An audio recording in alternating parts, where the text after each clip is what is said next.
my fellow book lovers. Today I am doing my June wrap up and July TBR. At the beginning of June, I thought I was going to have so much time to read. I had just gotten out of school. I was like, yes, okay, I have all this time to read.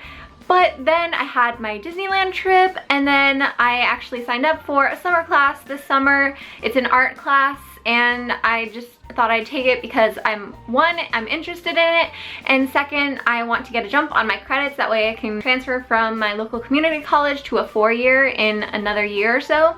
And so I ended up not reading as many books as I would like. And I also saw myself procrastinating in a lot of things. Like, I was meant to be actually filming another video this month. I wanted to film another one, but I ended up not getting to it, and that was because of my summer class. And well, if you can see behind me, I kind of sorta reorganized my bookshelf, and then as I was like starting to reorganize it, I was like, I should be filming this, but I know it just didn't happen, you guys. But in the near future, I'm going to be doing maybe another bookshelf tour, just because I've added some cute little things on the shelves and I've like reorganized it in like a different way. That's mostly because I've gotten new books over the last few months. I may not have been reading books, but I have been buying new books.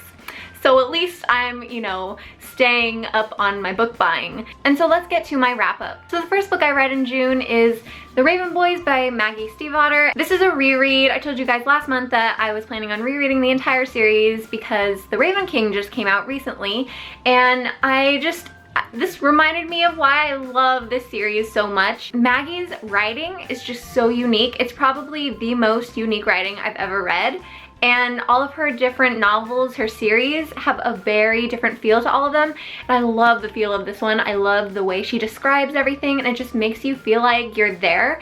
And the descriptions and things, it's so specific that you wouldn't read that anywhere else. So I give The Raven Boys 5 out of 5 stars just because the characters are phenomenal. The story was so good that you didn't necessarily need like a super exciting plot line all the way through, and this book did a good job of introducing you to everything, and this book was in no way rushed, and I really like that about it. Sometimes this can be a problem with books, but with this book in particular, it really made the book that much more amazing. So earlier in the month, I was starting to read Uprooted. It was on my TBR, and I just wasn't feeling it.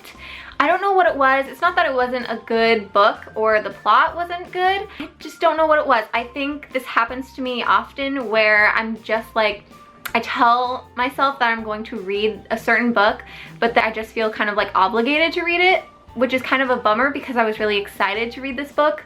But I just decided to like put it off to the side, and so I am going to not read it in July, but I think maybe August. I just needed to take a break from that book.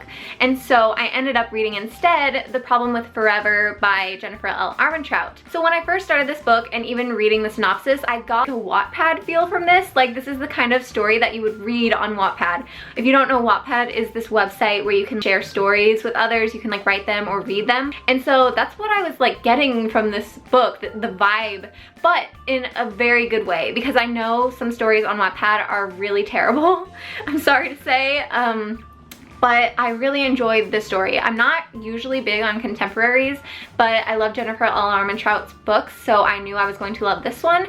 And so I just think that this book has an amazing moral. I give this book 5 out of 5 stars. I definitely recommend you guys go and read this book, because if you're like me and you're a bookworm, you don't really like talking that much, you're more like reserved, this definitely, like, you guys just need to read this. It's so amazing. And so unfortunately, those are the only 2 books that I read in June. Hopefully in July, since my summer class is ending sort of like at the end of the month, which doesn't really help me out anyway, because basically like that only gives me like the last week to read, but I definitely hope to be reading a lot more books in July. Minimum of 3. I am like forcing myself, like, you need to read at least 3 books. One of the books that I'm going to be reading in July for sure, because I have been lagging on this series, I said I was going to reread, is City of Glass by Cassandra Clare.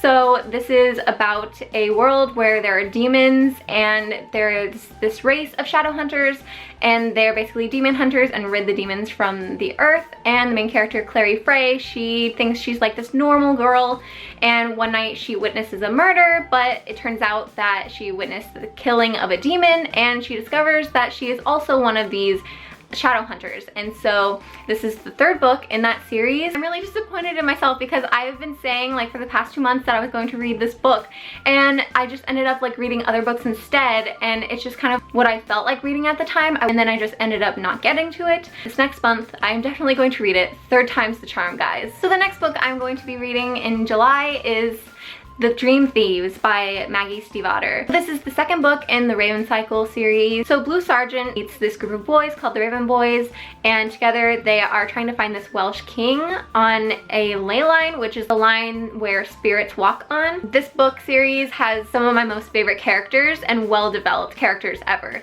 So I will definitely be reading this one in July. And the third book that I am going to be reading, and I'm actually already like halfway through in, is Dreamology by Lucy Keating. First of all, this cover is so beautiful, can I just say? I love the pastel-y feels. Look at the back. It has like the open eyes, and then even the inside of the cover is so cute.